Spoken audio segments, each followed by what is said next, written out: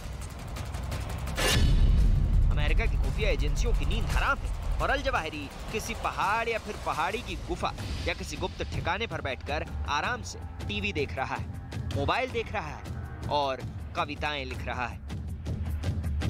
और हैरानी की बात यह है कि अमेरिका को चौंकाते हुए वो अपनी कविताएं पढ़कर पूरी दुनिया को सुना भी रहा है।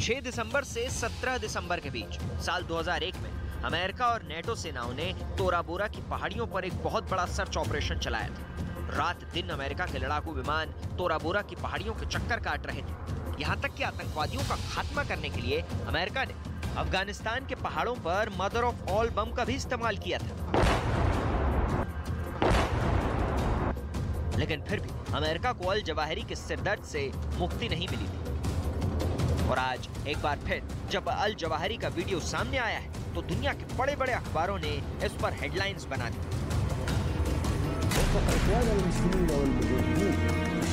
इससे पहले अल जवाहिरी का आखिरी वीडियो पिछले साल 9/11 के हमलों के 20 साल पूरा होने के मौके पर आया था।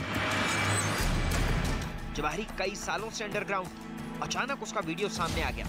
जवाहिरी ने 1 घंटे का वीडियो जारी करके अमेरिका के घाव पर खूब नमक मिर्च छिड़का। 13 जनवरी 2006 को अफगानिस्तान पाकिस्तान के बॉर्डर पर हुई एक एयर स्ट्राइक के बाद अमेरिका के कुछ अधिकारियों की तरफ से दावा किया गया था कि अल जवाहिरी मारा जा चुका है।